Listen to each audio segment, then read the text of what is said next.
रूढ़िवादी मान्यता। समाज में कोई न कोई प्रथा प्रचलित है। अगर प्रथा को न माना जाए तो विरोधी व्यक्ति को सामाजिक बहिष्कार कर दिया जाता है। इस डर से कहीं मैं भी बहिष्कार न कर दिया जाऊं, अंधा बनकर उस प्रथा में सम्मिलित हो जाता है। ऐसा करते ही वो किसी न किसी रूढ़िवादी विचारधारा से बंध जाता है। यहीं से मस्तिष्क में बुरे विचारों का आगमन हो जाता है। मेरे कहने का मतलब प्रथा अच्छा या बुरा ऐसी बात नहीं है। मैं प्रथा का विरोधी नहीं, बल्कि आंख बंद करके प्रथा को स्वीकार कर लेना बुरा है। ऐसा करने से मानसिक भय का जन्म होता है, जो मनुष्यता के लिए सबसे बुरी चीज है।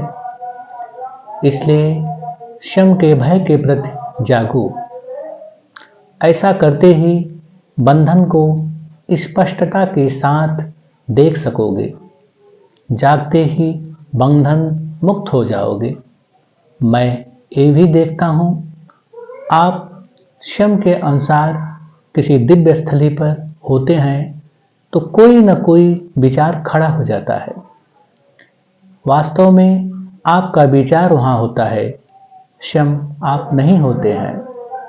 जहाँ जहाँ विचार खड़ा हो जाता है वहाँ कोई न कोई रूढ़िवादी मान्यता से आप बन जाते हैं। अर्थात जहाँ बंधन है वहाँ मुक्ति नहीं। आपको विचारों के प्रवाह में नहीं बहना है। वास्तव में यही भटकाव है। इसके प्रति भी जागना है। जैसे ही विचारों को देखते हैं तो प्रवाह शांत होने लगता है। तब तुम्हें ब्रह्मगूंज सुनाई देगा और दिखाई देगा परम गूंज से सौर मंडल नृत्य कर रहा है और कंपित हो स्पंदन कर रहा है। तब आपका कदम भी थिरकने लगेगा, जिससे अंतःमन में प्रेम का घटा छा जाएगा। अमृत की बूंदें टपकने लगेगा।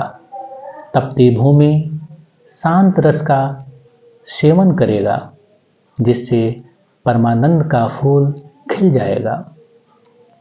हे मानव, तुम परमानंद के हकदार हो, फिर भी तुम्हारे पग दलदल में फंसा हुआ है। ऐसा इसलिए ये जीव योजनाबद्ध पिंजरा में फंस जाता है। ठीक उसी तरह जैसे पंछी किसी बंद पिंजरे में फड़फड़ा रही है। बंद पिंजरे में ये पंख किसी काम का नहीं है।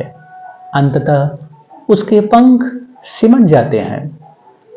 इसी भांति मनुष्य क्षम योजनाबद्ध विचारों में जकड़ जाता है, जिससे उसका कर्म से नाता टूटने लगता है। न कर्म करने वाला व्यक्ति विचारों के जालों में उलझ जाता है। मैं किसी आस्था व विश्वास के बारे में नहीं कह रहा हूं। आप अपने अनुसार आस्था रखिए, लेकिन उस आस्था से आप साहसी बनिए, न कि डरे हुए, क्योंकि डरे हुए मन से रूढ़िगत विचार पैदा होता है। इसके प्रति जागो।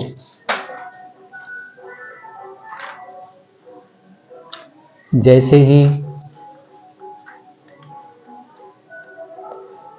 आप जागे हुए होते हैं तो शतः वृक्ष में लगे हुए फल आपको दिखाई देगा, जिसके तुम हकदार हो। मेरे कहने का मतलब, तुम उस मिठास के हकदार हो जो तुम्हारे जीवन में निहित है। फिर भी लोग यही भूल करते हैं।